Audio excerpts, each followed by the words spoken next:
Almost get bangs again.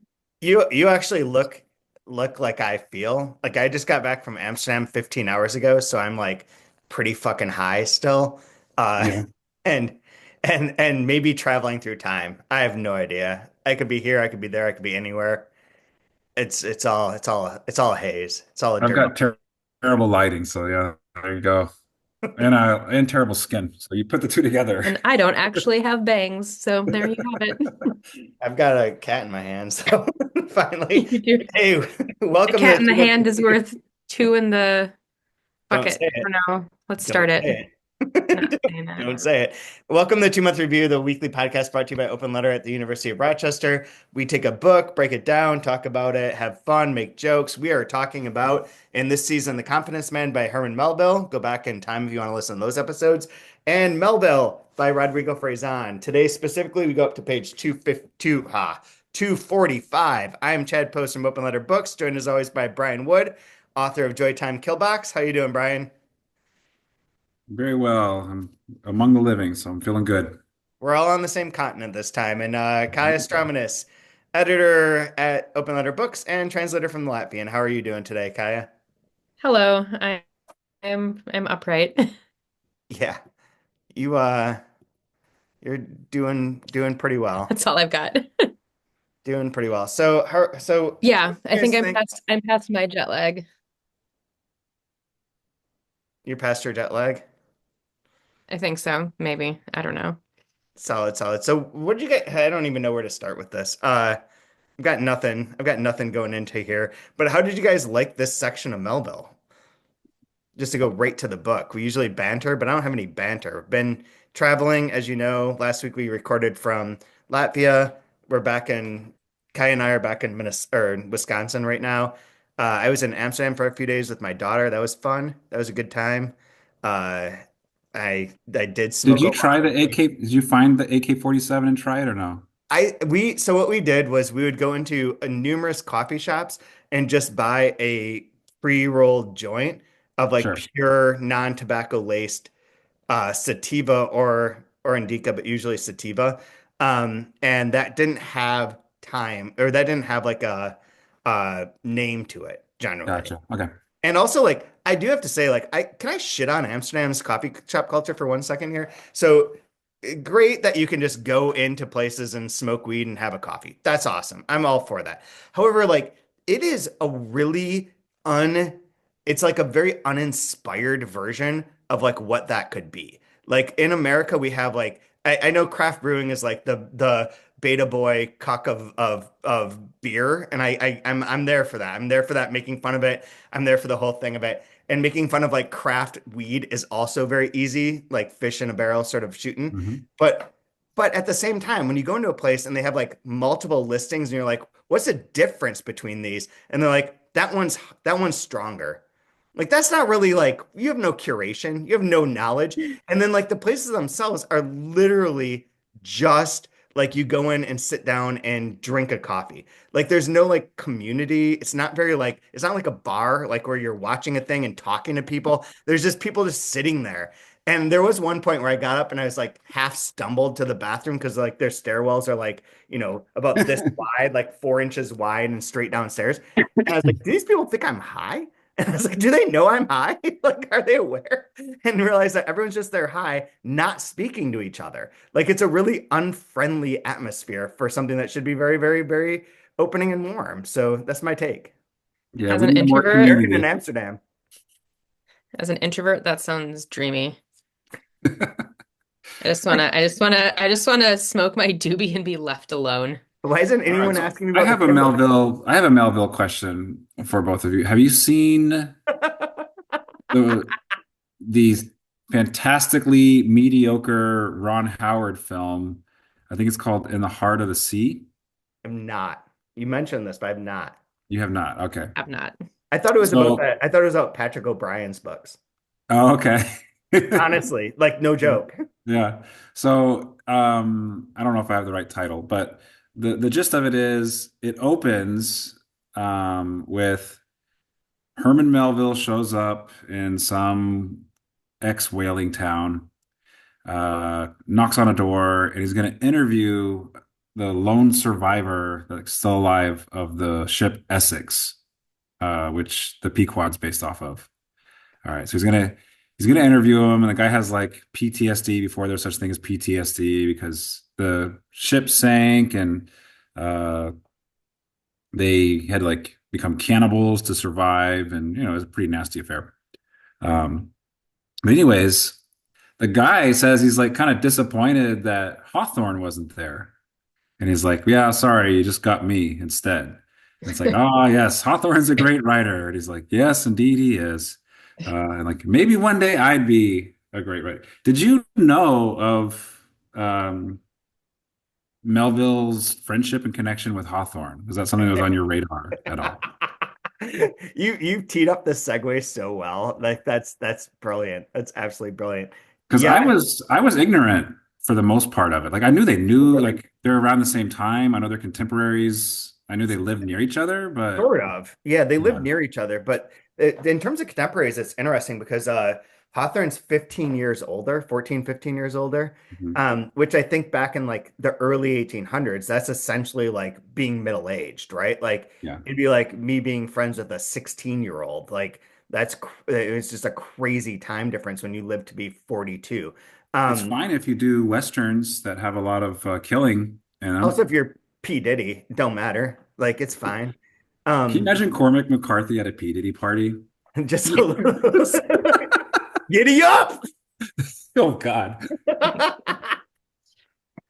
Did he please? So they were friends, but I think that in some ways, like it seems like from what I've read, and I don't know a ton, but I have two stories and a quote. One is that the main gist that I've found is that they were close. They were close to each other. They were both writing, as you say, they're contemporaries of each other. Hawthorne was already pretty established, in contrast to Melville. But Hawthorne really liked Melville's writing and liked Moby Dick and thought that he was like an impressive and important writer. Melville really liked Hawthorne. And I think in some sense, like the accounts that I've read, and I'm certain that in like the Melville biographies, which I have not read, there's a lot more information about this. So I may be totally wrong, but my general like top level gist is that Melville thought Hawthorne was like the fucking best and was like super cool. He lived nearby. He also like was like a, also a very serious writer at a time when like there's a lot of like romances and adventure stories and whatnot, but not a lot of like that internal You craft. think of like Last Mohicans, Deer Slayer, like just shit. Well, yeah, and it And, doesn't even have and to be shit, but it's just like a different impulse or different. no, but like Yeah. how things have changed because now, of course, it's all good literature. There isn't any just, you know, shit for shit. No, there's no shit anymore. It's just pure, just raw dog and literature. Um, But but it yeah, does seem like again, I'm not a Melville biographer, but it does seem from the little I've read, like it's almost like there's a before he met Hawthorne, after he met Hawthorne style to his writing and like Hmm. purpose to his writing. that part I don't know. But what I do is like he did Because like the earlier stuff, it feels like uh it's very horizontal. Like here's an adventure, let's go on a boat. Woo! Like, and that's gonna be the more popular stuff. Um And then when you start kind of getting more vertical and there's more depth and layering and like questioning of like what's on the other side, human existence, evil, these things are just like, I don't know, to use a Mormon term, just soaked into Moby Dick for for instance. You're welcome. Uh but you know what I mean? Like, and then when you think of like Confidence Man, and like you can really tell a difference from like kind of like those more earlier adventure type stuff, and then well, when it starts to get a little bit more, he I don't know, he like dedicated Moby Dick Hmm. to Nathaniel Hawthorne. yeah, So Oh, they really? were friends then. Yeah, yeah. yeah. It's dedicated to him, to Nat H, I believe. And that's referenced in here too. Because what I think knits with this section, what like knits it all together, is like there's that like we get this voice of like, yeah, I was a writer, but it was like I'm just kind of writing about things, or like it wasn't like I want something a little more purposeful or more important, right? But that's interesting that you tie that to to Hawthorne too, because in here, like when he talks about that, what I was seeing was that that's the one where he's pointing to the Nico C and his dad as being like everything then changed. Like I was very popular. Like I wasn't a bad writer. I was a good writer. People liked me. My book sold, and then I did this crazy thing. And you Um, became unpopular and and I became unreadable. very unpopular. Yeah. And one of the reasons that's pointed to as to why like the reviews were so harsh in that book is that because of the scene where they oh my God, what are the names of the characters? I've lost my brain. I literally jet lagged. Um In what? in Moby Dick. Queequeg? Yes. Queequeg and then who's the narrator? Ishmael? Ishmael. And how did I not remember that? I was like, Ahab, Ahab, Ahab. And I was like, that's definitely not right. When they sleep You're kind of together more of an in bed, Ahab, so that makes sense. I've been on some White Widow here strain for a while. You're more of a Pip the cabin boy, I think, but whatever. I've got a peg leg and I chase whales. But when they sleep together naked and it's not and it's like acceptable, that there was like an anti that strain of review too, specifically. So Mm. like the book does have some like homoerotic aspects to it. And the thing about the Hawthorne Melville relationship is that Melville was like extra in terms of everything and does have like a He was very strong thirsty. homoerotic. He had a thirst for life, and Hawthorne was dry. And that's okay. So I have a quote for you. This is so Hawthorne wrote like this long letter. I was gonna say email, which would have been funny, which would attract like I it's not like I haven't written text like this. So I understand the mode of being. Um Melville would have a TikTok. Hawthorne would have a LinkedIn. That's kind of Yeah, the Hawthorne's okay. super I got you. LinkedIn. So Melville writes a letter to Hawthorne about how much he likes him, right? And how awesome he is. And he says things like, "My dear Hawthorne, the atmospheric skepticism steal into me now and make me doubtful of my sanity in writing you thus. But believe me, I am not mad, most noble Festus. The truth is ever coherent. And when the big hearts strike together, the concussion is a little stunning." And then he says in a PS, "I can't stop yet. If the world was entirely up of magicians, I'll tell you what I should do. I should have a paper mill established at one end of the house, and so have an endless ribbon of foolscap rolling across my desk, and upon that endless ribbon I should write 1,000, 1,000,000, 1,000,000,000 thoughts, all under the form of a letter to you. The divine magnet is in you, and my magnet responds. Which is the biggest? A foolish question. They are one." And Hawthorne's like, "I'm good." Like he's like, "Pass." And like we do have like Hawthorne is stereotypically like so puritanical, even though his writings are like so anti-puritanical, he's so Yeah, like yeah.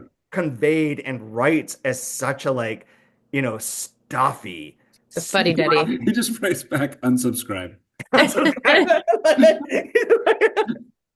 thumbs down. But no, it's such an Frog. interesting.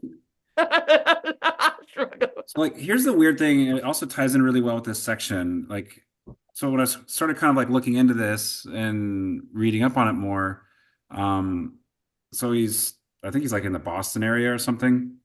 They're Yeah, like south of there, like in he's the gonna have a Hamptons. kid, and he's not doing any writing. So he's a writer who's not writing, and he gets a like obviously he knows the Bible really well. It's like the Dutch Puritan upbringing. He knows in particular the Old Testament for sure.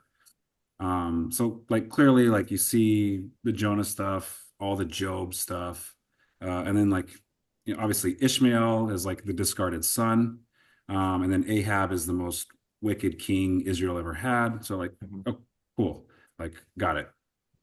Um, but as he was not writing, he bought a volume of Shakespeare's plays and got really into Shakespeare, Yeah. and then Hawthorne.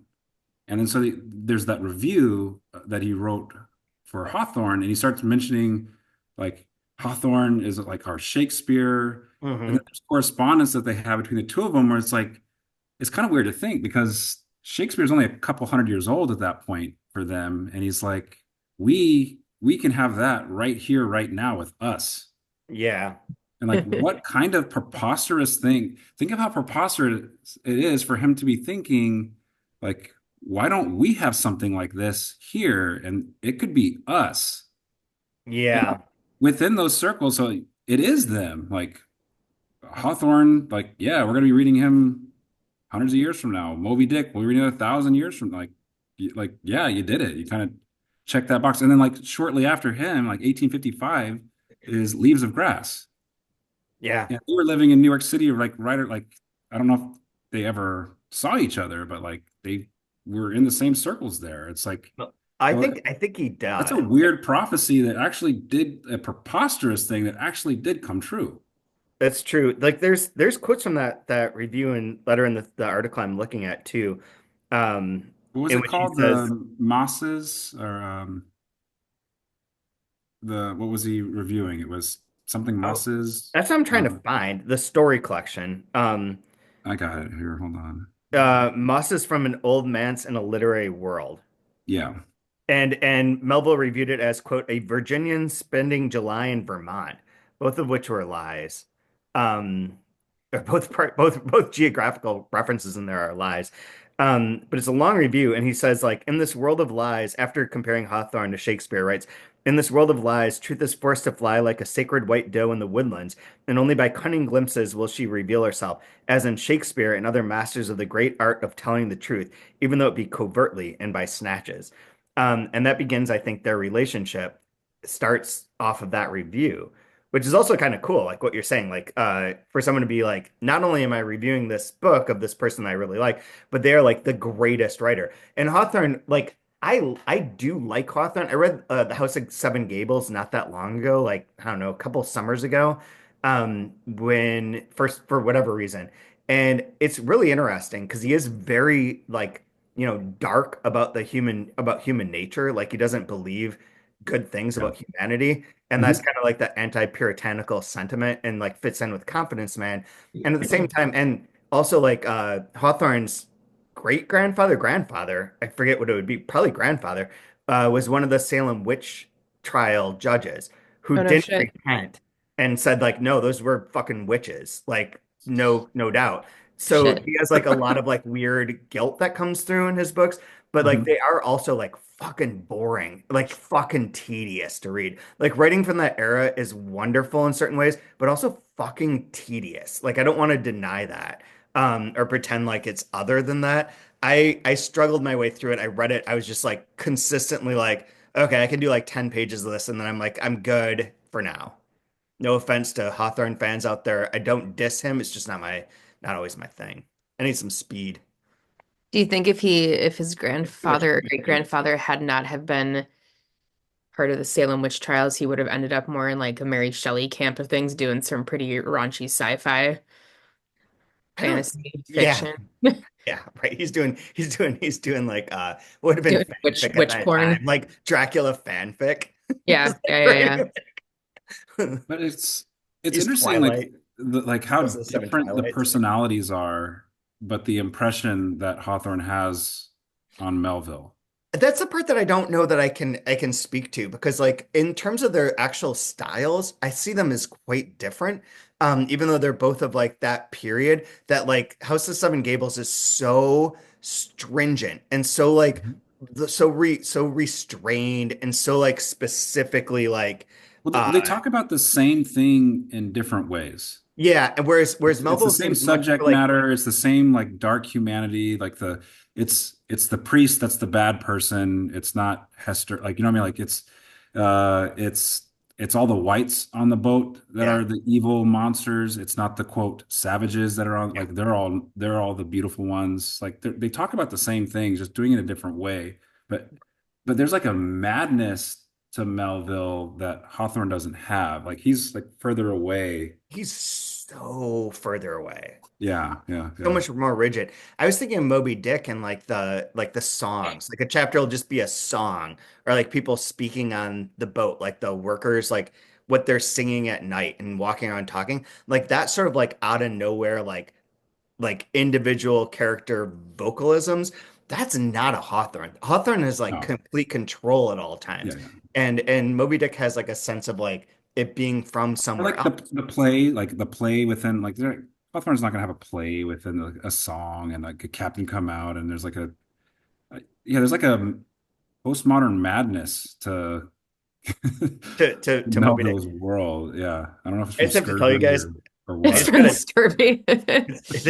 I just got a Eat. voicemail message that says Aiden had an unexcused absence today, 1 through 36 and 10 goodbye. Which I feel like is like the greatest like AI rendering of a voice message ever. 1 through 36 and 10 goodbye. Huh. Great phrase. Sorry, didn't mean to disrupt our conversation about the Melville thing, but it is madness. Yeah, yeah. Hmm. Which one of the lines, it's not my favorite line of the week, but on 207, the very last line of the first paragraph, and then it starts talking about Moby Dick and all that, but there's that P.S. I am not mad. Yeah, that's funny. So Oh, so also in the I, book, like another one that works really well. So you were talking about that review. One of the quotes that I like from the review is like, I'll paraphrase it, but it's like I'm not oscillating on my opinion of Hawthorne. I do not oscillate. He is the genius of of our time, basically. Like he's like, okay, we get it. You like him. Uh, and then and then on page 197, in the middle here, it goes, whereas others opted to point out that its genesis arose from my apocalyptic need to impress and feel myself on a level with my beloved Nat H, admired by everyone else as Nathaniel Hawthorne, who added that W to his surname, and accused me of a longing to either be first among the bookmaking tribe or be nowhere. And of having been a victim of a morbid self-esteem coupled with a most unbounded love of notoriety with inflated sentiment and, quote, an insinuating, that's a hard word, licentiousness. Licentiousness. Yeah. So were they okay? So everything that you guys had talked about from the letters and the outside information, was this an unrequited friendship? Was Hawthorne like in real life? Was Hawthorne like did they actually were they buddies or was yeah, Melville just like effusive Melville and would Hawthorne like no, you're too much?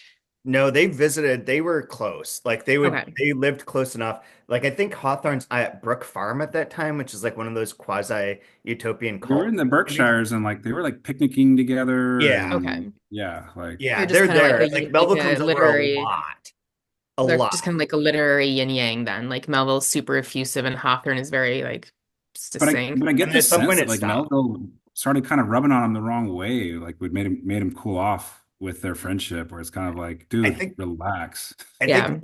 Melville went. My guess is that Melville put his hand in an inappropriate place at one point. Yeah, Just that, like he crossed a border, and Hawthorne was like, "I'm not ready for this," and like that was that. I'm not ready for this. I'm not ready to go on a boat with you, so I'm not. I mean, this sounds I'm a specific, land. whatever, but like But Hawthorne is a land man, and I think in some ways, drilling like, oil. but in some ways, don't you think like Melville kind of misses the sea? I think maybe he felt most at home. Like it's that idea we have in this book with like water and ice. And this section starts with this quote from Under the Volcano. I Oh, have right. no house, only a shadow. But whenever you are in need of a shadow, my shadow is yours. Hmm. So I don't know. I maybe that was shadowing my reading of this, especially the parts where it's talking about um, Hawthorne, but it kind of made me think about that. Yeah, And so that's really interesting. I mean, yeah, yeah. And what do you, so I have a question related to that then, is that with both of their influences, so Hawthorne's influence on Melville, Hawthorne's influence on American fiction writ large, Melville's influence on American fiction, which is like maybe moderated because Moby Dick is Moby Dick and people do respect it, but I don't think a lot of people have read it. I think a lot of people we it's a know. classic, so you don't have to read it. Yeah, but it's like one of those things that like do kids these days have they read Moby Dick? Like No. 25-year-olds? Probably not, right? But you Well, the know what it is? comic book was popular at one point, right? The comic book. Yeah, I no, I got like legit. I think the comic was Really? actually more popular because people would actually read that. I don't even know what that is. There was even a joke in the book, not in the book. There was even a joke in the movie Major League where Tom Berenger, who plays the catcher with the blown knees, he has a Mhm. comic book of Moby Dick that he's taking on the away games, and then Really? Oh my yeah, God, I don't like remember that. yeah, I there's a haven't seen that comic, movie in a million years. and maybe the Black Freighter was based off of it from The Black Freighter being based on Moby Dick does totally track. I don't know. I'm spitballing. I'm thinking out loud, which is not a good idea, but Or like being like a Melville influence. Like I that makes sense for anyone who doesn't know Black Freighter. That is the very popular comic book inside of Watchmen and inside of the Watchmen world, right? That's what you're talking about. And yeah. and so in the Watchmen world of like these vigilantes, there is like a very popular thing which is boating and pirate stories. Pirate stories are very, very, very popular. And I wonder if that isn't like related to Melville in the sense of like, things could have gone a different way. Like Mhm. America doesn't grab onto Moby Dick as like the future of writing, the way that Melville is hyping Hawthorne as being like the Shakespeare of our time. Hawthorne does have an influence on the next generations. Melville does not. And I Mhm. don't think. I mean, you could refute this by knowing more than I do for sure, but in some ways like because of his the general disinterest of the public and a few scholars and critics really liking him, but Moby Dick's not like influential for like many, many years after it's published. Yeah, just influential if you're a professor of American literature, I guess. But things could have Well, gone differently. popular. Yeah. Because yeah, Things could have gone differently. Like yeah, that becomes the biggest book of our time, then the Black Freighter makes sense. yeah. How do you guys have any opinions on Harold Bloom's opinions?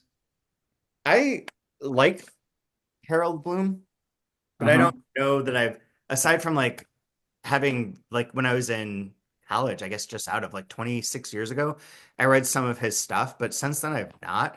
But he was always like very friendly towards like my sort of books and our sort of books. So Sure. I'm sort of Well, like personally okay with it. what I'm bringing it up for is because when I started like understanding this huge Shakespeare influence, and there's looking for it now, there's like so many Shakespeare references in this section. It's They're ridiculous. everywhere, yeah. Yeah. Um, when I made the Shakespeare connection, I thought like, oh, I wonder what Harold Bloom thinks of Melville then, or Moby Dick in particular, with Shakespeare being so important to Moby Dick. He calls it a masterpiece. I watched a 45-minute interview with him where I just listened to a 45-minute interview of him, and I swear half of it was just this noise. This poor guy is making like this wet smacking sound as he talks. It's It's unbearable. Alex Jones. Yeah. That sounds Chad's But he Chad's a says he fan. doesn't consider it a novel. He says that Moby Dick is not a novel. It is like an epic prose poem. I get that. Very much in the style of Shakespeare. So I was like, oh, okay, interesting. That's really wild because I mean it is. In some ways it's interesting that you say that too because this section I read on the plane, which I was texting you both and was like, I don't man, reading on a plane is weird. I don't know where I'm at here. But what it was striking me as is more of a prose poem. This section that we read for today. Like it's a lot of like little sequences and like sort of vibes and less of like here's a plot. Whereas I think with Harold Bloom's just reading into this, like the idea of a novel does, if you date it back to like the Fielding sort of like what is a novel supposed to accomplish, is like an adventure plotted event. And like Moby Dick has a plot, catch the whale, right? Like get to the whale. But like Yeah. that's not really a plot. Like it doesn't have any, the plot part is so irrelevant, like in terms of like all of the sections that are about like the anatomy of the whale and like the uses of the whale and like the Wikipedia aspect of The it. whiteness of the whale, Is the which whale white? Like and in right. this one it talks about too like ice. I'd like to Ice. talk about ice like that, and exhaustively tell you about the blueness of the ice versus Yeah. the yeah. I thought that was interesting that Rodrigo put that in here as well. It's interesting, like ice, we talked about it a few times, but ice is a metaphor I still don't have a great handle on. Like I can't get past thinking of it as like Ice Nine from like Cat's Cradle in some ways. Like it's the end of the world. Like ice is the end of the world. Uh, but like I don't. know that I understand exactly how the ice metaphor is working here per se. Do you I read on that, Kaya? I don't know. I don't know that it I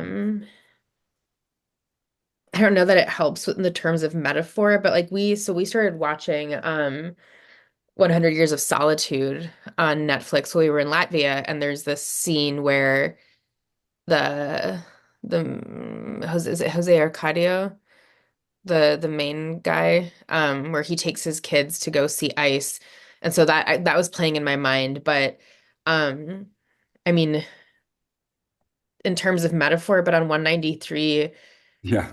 there's this line and right in the middle where he says, "And then I discovered, still unpublished, the limitations of every author." Though at the time I enjoyed the excitement of being pure promise and blah, blah, blah. But the parenthetical is how to describe ice to someone who has never known winter. And that as just like an umbrella metaphor is, I just think it's nice. I think it's simple and you can make it complicated. Um, I don't know. Yeah. That's a lot of cultural appropriation right there. That's all I'm saying. Yeah. I As don't know. if, I don't as know. if, It's not as high if, enough for that conversation. as if Spain hasn't done enough. You're Yeah. Like I don't know if that answers your question, Chad, but I saw that alone of like how to describe ice to someone who has never known winter as sort of a metaphor in and of itself of like even just listening to you right now of like how do you talk about the ice in the book? Um, Ice is mm, fucking interesting. Now that I think Ice about is really interesting. the True Detective season, the most recent one is set in Hmm. Alaska, I guess, or mythologically Hmm. Alaska. And it's so interesting because it is all ice too. Like everything Yeah. is like ice is weird. Hmm. But yeah, I don't know where we're going with that aside from like asking about the ice. But the influence I was asking about with like Melville not being a huge influence, but Melville too, or Hawthorne being one, was more related to like Rodrigo Frazan's influences, American literary influences. Like Melville is definitely one. Hawthorne doesn't feel like as much of one, and then the other people seem to be more in the Melville vein. The Nabokov, which I'm counting as American at this point in time, the Thomas Pynchon stuff that always seems to like quasi be referenced in here without really being referenced in here. Like he's on that side. And it's not like the two are necessarily opposed, but in my mind they kind of are. Like Hawthorne is very like realistic, dark, describing the inner sense of humanity, of being whatever. And Melville is a little bit more postmodern and sporadic and like not as plotted. Like House of Seven Gables is so tight compared to like Confidence Man, which is very loose and very like I mean it is very tight in some ways, but also like as a from a reader's perspective, like there's no summary, there's no plot that concludes, there's no like answer to the question. There's no resolution. It's not a novel in that way. It is more like a prose poem. What I found interesting, like I have to think back a long ways, unfortunately, for this, but I recall when I was taking some of my American literature surveys, like the class had no problem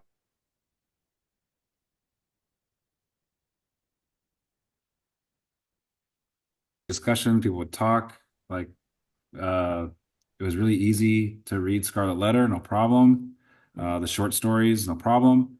When we had to read Moby Dick, everybody was just like silence, and the professor had to just do all the heavy lifting. Nobody knew what to do with it. And it was just like, oh God, I got to slog through this. Like everybody hated it. I don't know. I geeked out because I was like, oh, cool. I was never going to read this book, but I'm going to read it now. Like, and like really devoured it. But I thought it was really interesting. Like Hawthorne's very teachable, very approachable. And like students get it and like it like a lot. Um, That's interesting. Hmm. Melville, not so much. Is it like themes and characters are easier than style? I don't know. It's like I don't know. It's like when people want to read like Heart of Darkness or something. It's like, do you want to explore? Hey, you want to explore like the horrific depths of humankind? Come on. Or Let's do you want to go. do you want to read Don't about we a want that? priest who had a baby out of wedlock? But we like that. Like we like the salacious. We like the true crime. We like the Yeah. horror. We don't like the metaphor. Metaphors are hard. Yeah. How do you explain Melville to someone who's never read Melville? Who's never read a metaphor? Yeah, how do you explain Melville to someone who's never read a stylistically intricate book? How about this then? I just noticed because I was on 193 reading along with Kaya. If we just go back to 192, so if we think about this idea of like what we consume, what's popular, what's not popular, um, and the parenthetical at the bottom here, and oh, it's far better to sleep beside a sober cannibal than a drunk Catholic. Oh yeah. I made a joke. I thought of a joke, yeah, related to that because like I wouldn't sleep next to a drunk Catholic. As a drunk Catholic, you probably shouldn't sleep next to me. But yeah, that is very interesting too. And then There's later he has cannibals asking about ice and everything. But yeah, just like yeah, he's I like this idea of kind of I'm not afraid to look on the other side of what's with our human existence and our humanity, how we treat each other, what monsters are under there. Like that's that's cool stuff. I mean, yeah, like sex and cheating and murdering people, that's pretty cool too. But it's far less terrifying. Like the terrifying thing is the person when in the dark of night and the person that can't see well saying, "Come with me, let me turn the light off for you. Come with me." Like that's terrifying. Yeah, Yeah. yeah, absolutely.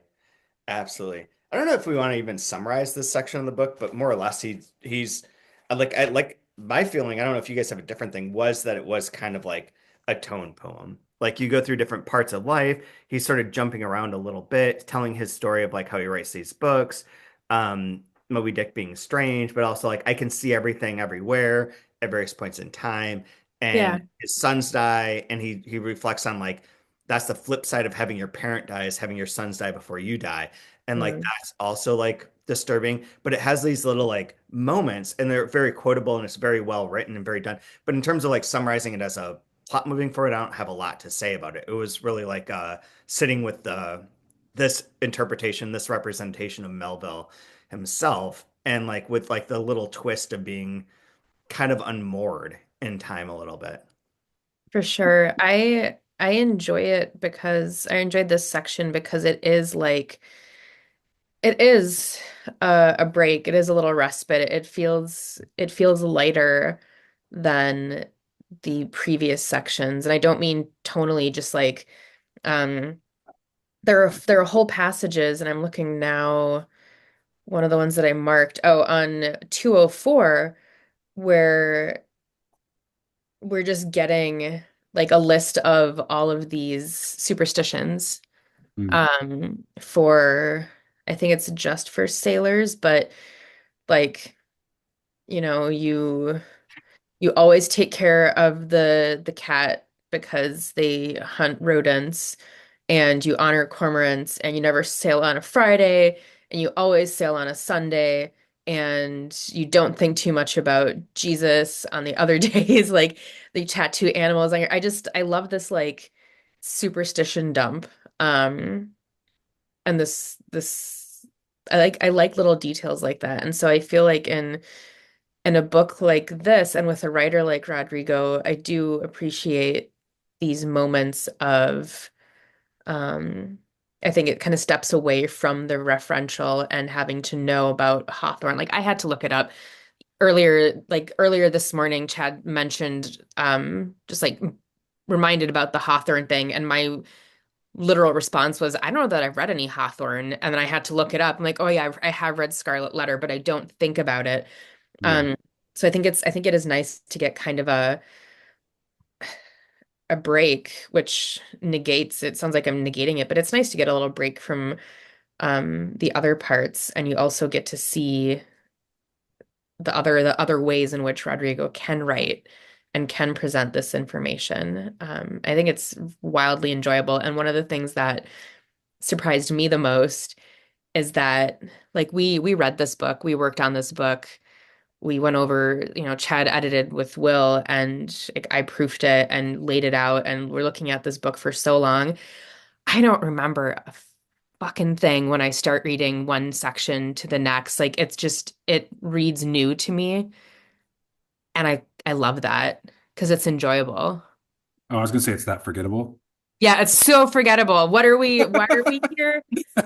See, like right Like in the middle, like that's like a poem.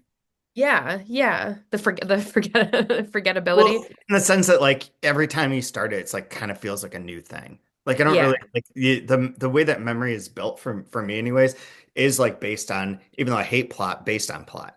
Like I remember Mhm. those, if I remember anything, I'll remember those things. And when sections aren't like that, I don't really like, I remember the vibe, but not the specifics. I'm really bad at remembering lines from books. I've got a great quote, I think that does something interesting where it shows what a great writer Rodrigo is, and also kind of like stitches together all the strange things we've been discussing and with this section. So, and we talked about way back earlier, the start of section 3. I have no house, only a shadow. But wherever you are in need of a shadow, my shadow is yours. Or, but whenever you are in need of a shadow, my shadow is yours from under the volcano. And then we talked about obviously like Hawthorne, we talked about Shakespeare and yada, yada, yada. Page 212, um, right about in the middle, when he's talking about Pierre and how he's going to end his book, Pierre. Um, a malicious wink on my part, I suppose, at Nat H's unconfessable obsessions that I can nevertheless detect. Writers are specialists in perceiving everyone else's dark spaces to detract from our own shadows, in Mm. violent deaths and creative suicides, as if it were forced and submitted to an imperious need to empty the stage like a parody of Shakespeare and to frighten readers. So, Shadows, Hawthorne, Shakespeare, and the dark, scary other side of humanity, like all in one little quote right there. Yeah. That is amazing. I forgot to tell you guys, and I'll include this here, is that when I said I had a couple things about the Hawthorne Melville relationship, the one that I didn't mention that we alluded to earlier in the podcast, like some episodes ago, maybe on the first one about Melville, but I didn't have the details all right. So there was a story that Melville hears about this shipwreck and this woman and this guy. He hears from like this woman's dad, I believe, who's a lawyer, and her name is Agatha. And he tells it to Hawthorne in a letter and sends him a letter and is like, you should write the story of this woman. This is perfect for you. Agatha, here's the whole story, blah, blah, blah, blah. Goes through and writes the whole thing to him. It's like a very long letter, very long explanation. I did not reread it, so I don't want to summarize it. Then he writes in October 25th, 1852. So this is pretty far along their friendship towards the end. And he's like, I heard that you're not writing this story, that you're having problems with it and you're not going to do it. And like, it's another one of these situations where it feels like Melville's like, hey, man, there's this great story. You should do this. You should do this. And Hawthorne's like, bro, I'm good. I'm not going to write your fucking story. So Melville then maybe wrote a version of this story or novel. And that's referred to early in the book, where he's like, the book that I never published, or maybe I did write it, or Nat wrote it. I don't remember. There was like this Agatha story does and does not exist in both ways. There's like a fragment of it, I believe, that's been published. There's like versions that are like unfinished and it exists. And then there is, for anyone who's like a super fan, there is a Spanish version of it that was written by Sarah Mesa and another author who I can find. Um, each wrote their version of what the story would have been that exists for people who read Spanish and are Sarah Mesa fans to tell that. But this is another one of those instances where Melville is like they're close and they're trying to, and it's interesting to think about them both writing the same story, but writing it very, very differently. But Hawthorne being like, no, I'm good. And Melville being like, okay, so you're not going to do my story? Like, I have a lot of ideas for it. Like, this is how it should work. This is what the author should be. This is how, like, the dad should be this, blah, blah. He's got all these tips in there. And, like, is yet, like, Hawthorne's like, no, I'll pass, which I think talks to that earlier experience. And sorry to throw this in at the end of the podcast, but I forgot about it until right now. I mean, that sounds like then that Melville was basically like, well, if I write it, no one's gonna care, but if you write it, So yeah, people so the line is this is from a November 25th letter. The other day in Concord, you expressed uncertainty concerning your undertaking the story of Agatha, and in the end, you urged me to write it. I have decided to do so, and shall begin immediately upon reaching home. So it is like passed back to him. So Kai, you have to go. You dive out. We'll talk to you later. Yep, I've for those watching or listening, but I and who care? I have left my line of the week with Chad and Brian, so You got it. I got it. thank you guys. Also, really quick before I run out, I do want to point out that on 214, there is a reference specifically to the Confidence Man, and at least Rodrigo's narrator believes that it is a single person, a single stranger coming on board, changing multiple masks. I So agree. It's better if it's one person. I think I, it's better as a metaphor. I Okay. think it's ice. It's ice. I would rather live in the limbo in the bardo than try So and than try and make one person. I thought that was interesting also. All right. See you guys. Thank you. Uh, that's so funny. So you're the one. We should have like teams. One Yeah, person I'm versus I read it as one person changing appearances and yeah, but I, and I read it as just like a true metaphor, like not tied to like a reality of a person. mhm. Because I just don't think that like the time or the space works out. Yeah, But who knows? Who cares? I'm super in the minority on this, I think too. yeah. That's okay. All right. Well, what's your line of the week for this Okay. section? It's okay. Uh, the one that do you want to read Kaya's one while I search? I don't have Kaya's. Oh, she sent it just to me. Her one is from page, not sure, but it is the last line. Oh, page 212. I hate thinking about myself like this, which I do. I marked that too, and I thought that was a great one as well. The Frankenstein aspect that pops up in this over and over again too, in contrast to like Dracula, which shows up Uh-huh. obviously. The Frankenstein thing is kind of interesting because it is like Moby Dick and like various of these books are like Frankenstein books. They're just like pieces wedded together, less than Mhm. like the Hawthorne whole, I suppose. What's your favorite line? Not my favorite line. Just before I read it, I will share though that for any Frisson enthusiasts, there's a nice little Easter egg on 189. Like a clock that went ahead and now is trying to find the correct time, or better, a wind-up toy, not broken but malfunctioning. So, Yep, oh God, the wind-up toy's in this too. It's the greater Rodrigo literary universe, absolutely. all colliding. Very true. That one. Is that Um, your line, or that's just a oh, it throw was in? just an observation that I Oh, thought I found mine. might be of So interest. mine is on 231. Suddenly, everyone is a writer, everyone is a rewriter. Mm, I like that. I also like there's a point where he says something like writing a book that's for like to create the reader. I'm not finding this right now, but it's like basically like you can't. It's not that Moby Dick was written to be Moby Dick, but Moby Dick was written to be read by people who would read Moby Dick. My line comes on page 243, and it's just a snippet of a longer line. But right in the middle, it says, literature doesn't matter either. I have that marked. An Yeah, entire that whole 1000%. I did as well in the margin. That whole paragraph's great. But And in once you reach particular, that point, you discover that nothing matters anymore. And joy, joy, literature doesn't matter either. But this but is another you know instance, what? like, we've discussed some interesting things. We've learned a little bit. We've smiled, and there's a great proverb that says, "Time spent smiling is time spent in the company of the gods." So there's that line as well. Very, very true. Always fun to do this. I don't have anything else to add to this section, I don't think. No, I'm I excited like for the it. home stretch. I think we go to the end for next time, right? Yep, next week is the last week. We will finish the book, and I mean that's it. I don't know what we're doing next after this. We don't have any plans. We'll have to figure it Okay. out.